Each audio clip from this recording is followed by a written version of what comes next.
What is up, everyone? What is happening? This is your new hip and or with it, Ray Fegram. You're here to hit all of you youngsters, millennials, the whole nine. We're gonna crush beats and rock out with video game stuffage. I think that worked. Yep, I can't see how it wouldn't. I appreciate your lies, but thank you. Yeah. All right. Welcome to the XP Billionaires podcast. Let's do this for real this time.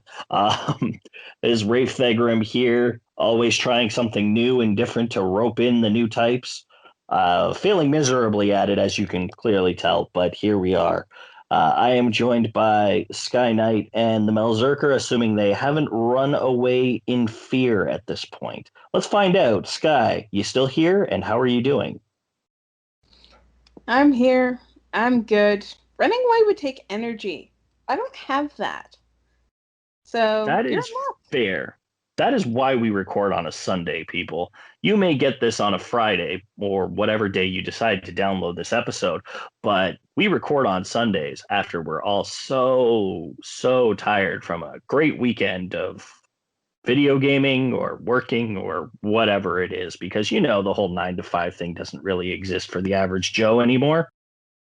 Now, dear, don't get political. Fair enough. All right, Mel, how are you doing today? Life is political. It is. I was just, being the master of sarcasm. I'm doing all right. Still gaming lots. I've actually gotten back into putting together miniature houses, which is very complicated. And as you know, many of us do crafts on this channel. But I wanted to share the instructions that came with this set, because I think they're very true today. Cake shop and tea room.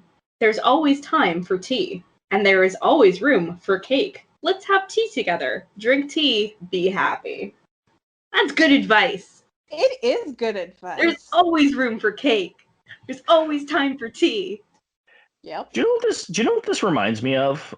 Sky, I hope you remember this, but this was a long time ago, back when we lived in our old city. And we were at one of our local gaming shops, and I don't remember what it was, but it was like a booster pack of little tiny horses. Like, do you remember what I'm talking about? Yeah, vaguely. Yeah, and I remember the guy behind the counter, who was a wonderful and very nice man and a very happy man. He read out the instructions for how to play the horse trading card game or whatever it was, but it was a little miniature. And he was just holding it up and reading it, and it was like, you're supposed to look at it, admire it, and wonder how pretty it is, or something like that, something to that effect. It was like what the instruction card said on it. And I couldn't help thinking that as he's reading this, he sounded more and more like a child serial killer.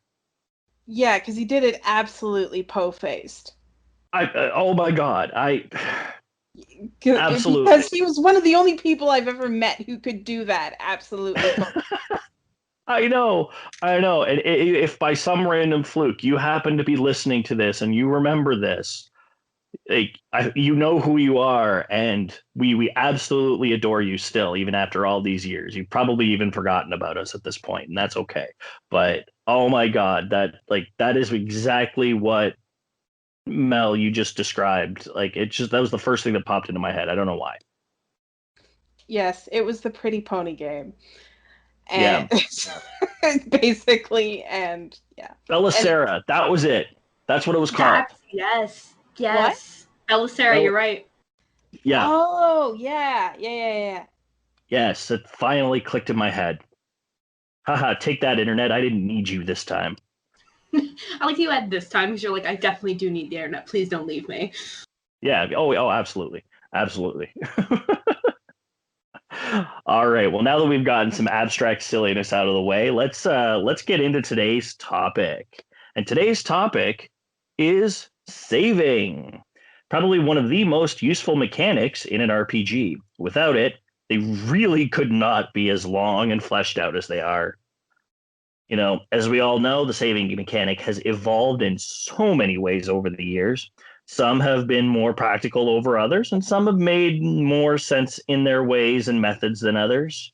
Um, you may already know where I'm going with this, but if you don't by now, It's time for another good idea, bad idea. so this week, we're going to discuss our thoughts on some of the best and worst saving mechanics in RPGs. Now, to flesh things out a bit more, we're going to do something a little different this time around. Any of the choices we make will be based on a specific theme. So when it is each of our turns, we will announce the theme for our good and bad ideas, and then talk about what they are. Super simple, right? Pretty easy. I like to lay it out nice and straightforward for everyone, no matter what. So You're so kind. I appreciate that. I really do. On that note, we're going to get started with Mel this week. So let's start off. What is the theme for your good idea and bad idea for saving? All right, my theme is the idea of risk versus reward. This is actually interesting. This is something I have never thought about in just gaming in general. Maybe I just haven't played games that really have this particular style of saving, but yeah, it really sounds interesting. So let's hear what you got to say.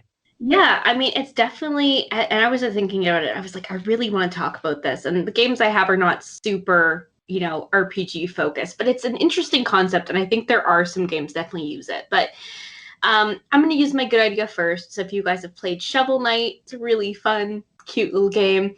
And a good plot, even though you don't get you get a fair amount of story in it. Very good game. But the thing that they do in that game is gem checkpoints. So your checkpoints in that game serve two purposes. You can go buy them and activate them, and they act as a checkpoint like they would in any game, where they save where you are. The other option is you can break your save point, and in doing so, you get a ton of extra money. So you're kind of deciding, like, do I think whatever lays ahead is going to be easy, and I can take advantage of that extra gold and supply so I can be better next time? Or do I want to play it safe and leave it as it is? And the thing I really love about this is that it gives the option for a more difficult kind of gameplay if you want, but it doesn't do anything that forces you to do it. There's no cost if I want to just say, no, I'm not actually going to use that. And I think the fact that it allows you to do that is a really, really simple and elegant way of adding difficulty to a game without making it like, super expert level and what are you, a baby girl, insulting you in the menu, which is a big pet peeve of mine. Yeah, no, that makes a whole lot of sense. Now, quick question with regards to that. What benefits does it give you? Like basically like more equipment, like more abilities kind of thing. So it's pretty useful. Like it's definitely gonna maybe help you get there easier and quicker. Yeah, I mean, I guess in that way, you could even say it's, you are trying to decide, like, maybe I can get this level faster, so the next one will be even easier, Mm-hmm. Okay. Yeah, so I mean, they're all kind of, it's very much like that, like, Zelda style, like, everything is worth a different amount, right? And, Mm-hmm. yeah, there's lots of ways to get lots of treasure throughout the game, but, the usual upgrades, magic, and sometimes some new characters and access too. Like you need to pay to cross a bridge kind of thing. So yeah, that's my good idea that I think is really well done. Seems so, yeah. So this one's a lot more common. And I think it's not as elegantly done. It's a bad idea. I'm going to use the example of Ori and the Blind Forest, but there are other games, like some early Resident Evil does this as well. But the idea in this game of soul linking, and basically what it is it's a resource-based save. So in this game, you collect like blue souls, and those allow you to set a save point wherever you want it, which is the idea is kind of cool. But the thing is, throughout the entire game, I think there's only like 15 of them. And if you put them in the wrong place, you're sort of just screwed over, right? Like the game doesn't tell you where's a good place to save, and if you screw up, you've done that. And if you don't pay attention, you can spend those save points. You can actually like use that as currency, and you can be just stuck for what seems like forever, just trying to get far enough to get one more save point, and then of course you're always running a deficit. So if you know what the game is and you know what the levels are laid out, it's not terrible. But for a beginner who maybe isn't paying as much attention as they should be, I know I should probably read all the menus, but if you're not paying enough attention, you suddenly get into the situation where continuing the game becomes super, super difficult. And that's just frustrating, right? Like, I want to play the game, I'm enjoying the game, and now something I did 5 levels ago is ruining it for me. Yeah, like, it wouldn't be so bad if they allowed you to, like, pick up and move the save point. So at very least you could undo a mistake if you can move them around a little bit. But to have them set in stone, which I think is what you're implying, is not great. Yeah, set in stone and a limited resource that you do not have access to from the beginning. Though, I mean, if you had it at the beginning, I don't know if I'd be any better at knowing. Because if you give me 15 saves and they're like, you have the whole game to save the game 15 times, I don't know if I would know what the appropriate kind of pacing for that would be either. I probably wouldn't use it as little as possible like I do with healing potions. Yeah, because the problem is you don't know how long the game is. You know, if you don't get them all at the start, you don't know when your next one's coming. Like when you'll get another option to place a save point. That, I mean, it's an interesting idea, but to have them as a rare resource is problematic, technically.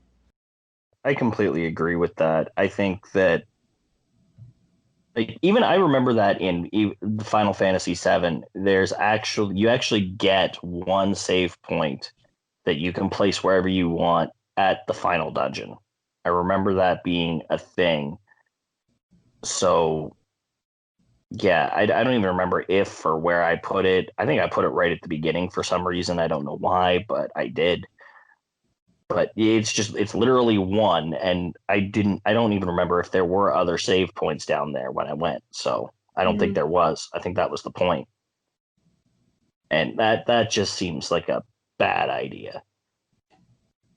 Yeah, it's impractical. I mean, like, to be able to place it effectively, you need to have information that the game doesn't want you to have, i.e., a complete sense of the map and how far you have to go.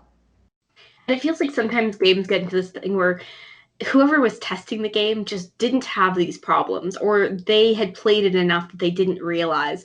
You know, there's that image of, fighter planes being sent back in the areas that had no holes in them. And it was like, well, those areas are safe. It's like, well, no, it's not. It's just that you're no longer seeing the problem anymore.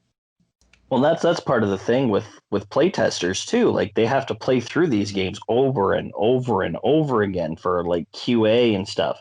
They're not always looking at the bugs if they can just coast through the levels. Usually playtesters are, very, very good gamers. So that's the whole point. They have to be able to progress fairly well into the game in order to be able to find the bugs. Yeah, and I mean, it's so easy to be convinced that you are being accessible and you're considering that when you're not. A great example, I'm still playing Ghost of Tsushima, and one of the things you can do is that you need to push down the L3 button to do an activity, to do an action. But when you look at the diagram of what the map is for the controller, it just says left stick, right stick. So if I've never heard of an L3, I don't even know what you're asking me to do, and it's not labeled anywhere. So it becomes really, really easy for you to say, yes, I'm considering this from a beginner, but you're not. Yeah, really what you want for testing is people of varied ability, and that's just not, you don't really get that to the extent in which you need to play test, because really you want your game theoretically to be as accessible to as many people as possible. But that means putting it in the hands of people who might not necessarily understand all the ins and outs either. No, you're absolutely right. Like, I think that there needs to be like an amateur playtester team, not necessarily designed for bugs, but to be able to like go through the game with fresh eyes and be able to say, hey, like these are some of the problems that the average gamer would have with levels. And like this mechanic is really, really detrimental to that progress. So if you want to put this in, like for example, like with Ori and the Blind Forest, like you were saying, Sky, if there was an option to moved around the save points, make that part of an easy mode, or and then have the other mode for a more challenging experience. I mean, there's ways that like the game allows you to do that, like where save points only cost you half as much to place. So you're like, okay, well now I have twice as many. But why that could be something you get at the beginning of a beginner mode, and that already exists. It's not necessarily hard to add. No, not at all. Okay. Well, yeah, those are some really interesting mechanics. Like those are games I have not even thought of touching. So like those kind of options are really cool. So I think, yeah, great choices. Why, thank you. I yield the floor. Fair enough. All right, so let's move on. Looks like I'm up next. Now, I went with a bit more of a, well, I guess in some ways a silly but somewhat straightforward approach to this. My theme is sensibility. How much disbelief do I have to suspend in order for me to think that this method of saving makes sense? So for my good idea, I chose probably one of the most sensible options that I could think of, and that was diaries and journals. Like this honestly makes the most sense to me when it comes to an RPG, and then more so than anything else that I've encountered. Writing in a journal to save a game is basically the character or the party literally writing down everything that has been happening to them, sparing no gory detail. Like, since an RPG is essentially a really good story waiting to be told, what better way to get that story than from the hero's own personal journals? Yeah, I mean, and lots of games use it. Like it's the traditional saving method in Atelier games, for instance, though not the only one, but the most common one. And it makes a lot of sense for the setting too, right? Like, because it's sort of like an old-fashioned atmosphere, very old school. She's an alchemist. She's got all these books of recipes. It would make sense that she'd be writing notes in a journal, chronicling what she's done, all the stuff she's made and whatnot. I mean, it just makes a lot of sense for a lot of different formats. Well, yeah, and other examples like I thought of the Atelier games. I mean, you leave the journal at home most of the time, but you go back home so often, like saving's never an issue, so that's not a problem. But other games like Persona 5, you're given that criminal journal that you're supposed to write in every day. So when you're at home, you can save every night, and that's chronicling that.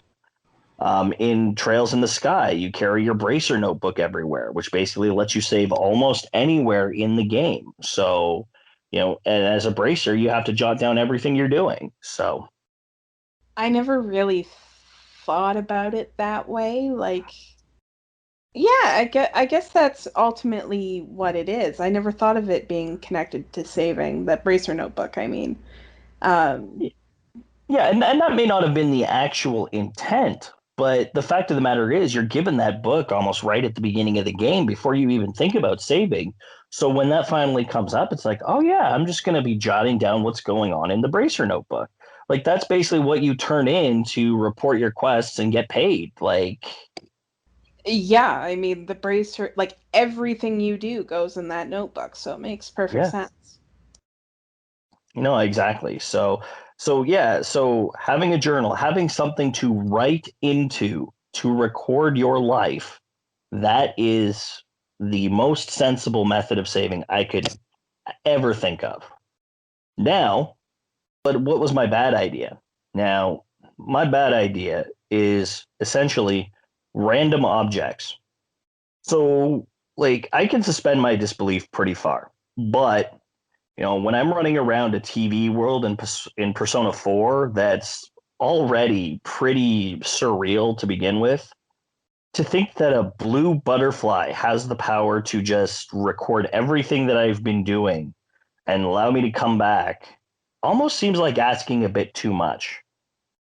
Like, don't get me wrong, like I understand the symbolism from it because it's Persona and the blue butterfly is that's what it's all about. I completely understand the whole Philemon and like, I get it. But like how does a butterfly record information? Yeah, it's a step removed basically from what you're actually doing. Well, exactly. Like you've like let's and I can go into another example too. Like let's look at like Final Fantasy VI. Like their saving points are these little shimmering dots points on the map. Like now it kind of confuses the hell out of me because you could be in a dungeon and it's just in this one little glittering spot.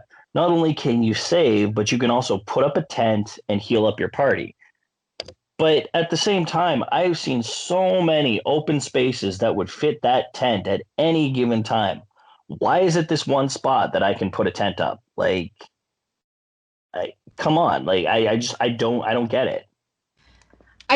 The only explanation really that I can think of is that it's a spot that monsters avoid. And I like it when games telegraph that. Like I noticed they say in the Trails games, for instance, the monsters tend to avoid the road a lot of the time due to the lights.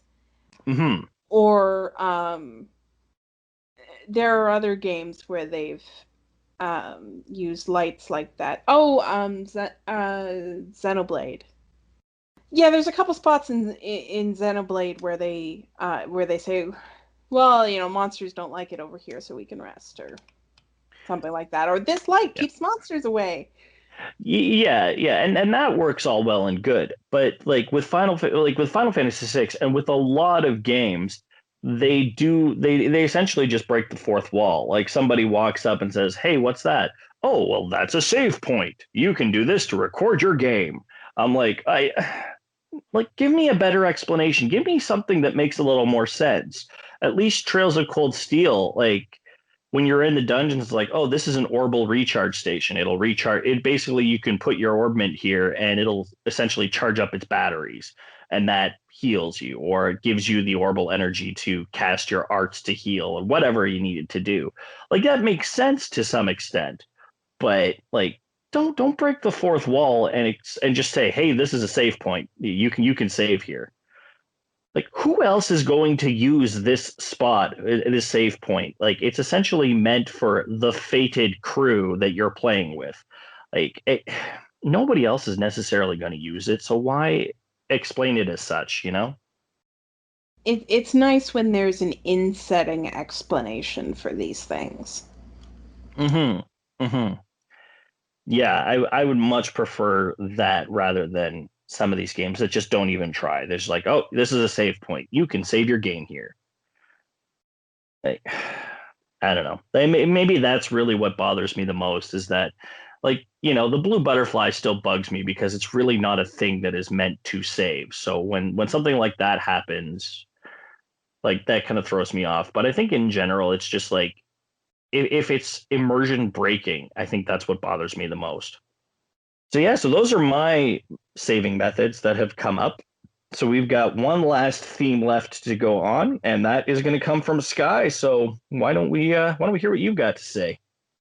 Okay, so my theme is an option that goes along with saving. You'll understand, I think, once I list off my good idea, which is healing. At a lot of places, you have the ability to both heal and save, right? ends, certain save points. Like, it's extremely common in games. I mean, Suikoden games. Um, you talked about Final Fantasy VI, having the option to put up a tent to heal, you know, at the save points. Like, it's in a ton of different games. And it's a great idea. I mean, because really it makes sense to marry these two features together. A lot of the time when you need to save, you want to heal because usually it's in front of a big boss fight or you've just gotten through a big plot sequence and you've expended all your resources. Most of these games have some sort of personal battery mechanism, we'll call it, whether it be magic points, skill points, whatever, and you need a chance to refill them. And so it makes perfect sense to pair that with healing. The bad idea, I haven't encountered this very often, but the one time I did, or one of the times I have, I can't remember any other games distinctly from where I've encountered this, though I think Rafe has encountered it recently, is tying leveling to a save point.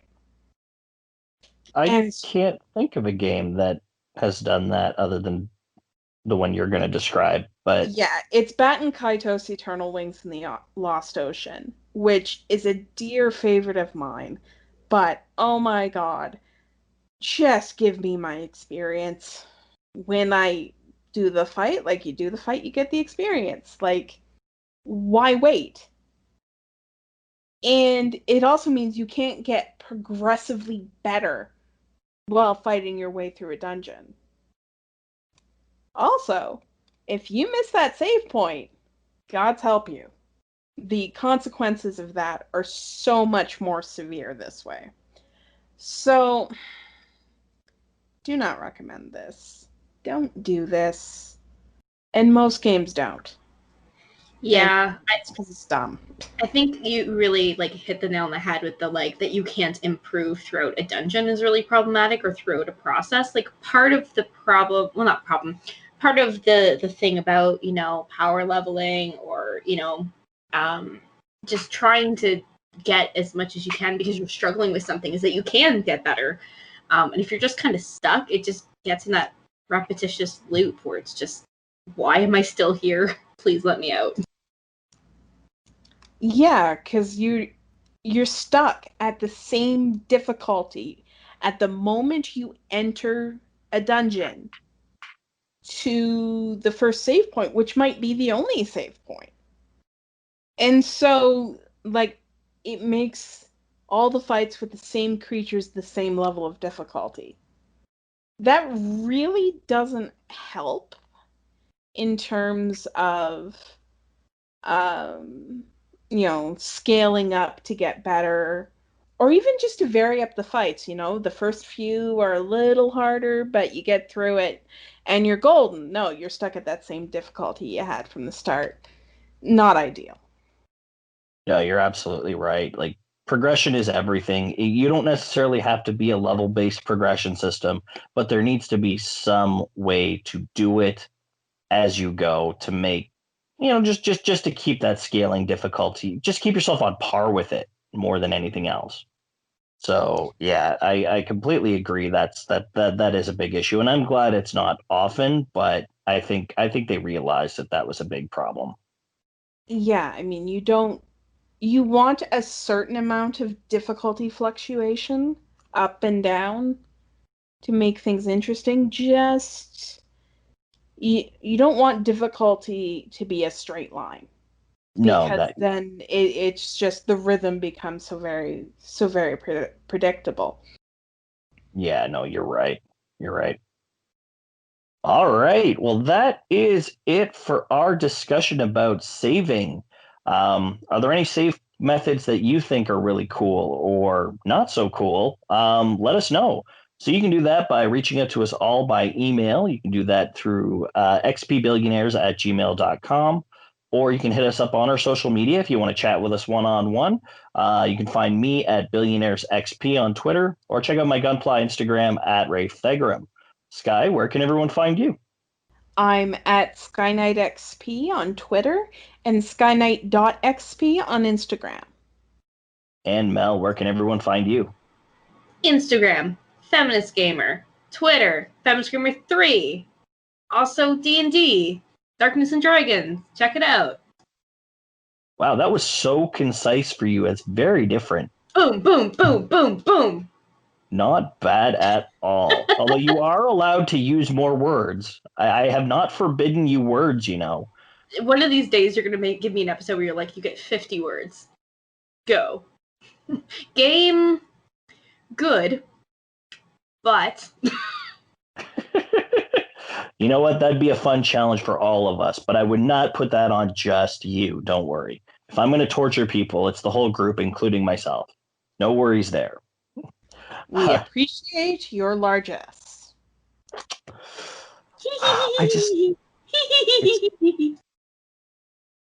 Okay, moving on. All right. So you can also check out our website, xpbillionaires.ca. Check out our written work, quickfire reviews, written features, schedules. Check us all out. All the links to where we're at, it's all there. Check it out, definitely. And lastly, if you feel like helping us out in any way, shape, or form, you can do that two ways. You can submit a donation to our coffee page. That's coffee.com/xpbillionaires. Or just spread the word of what we do. And if you like it, keep that spreading going. We'll grow that community. Let's make this place a better and better place for everyone. All right. So that's going to be it for us this week. And here is me trying to give myself advice. If you want to keep gaming, remember to save. All right. We'll see you next week, guys. See ya. Bye-bye.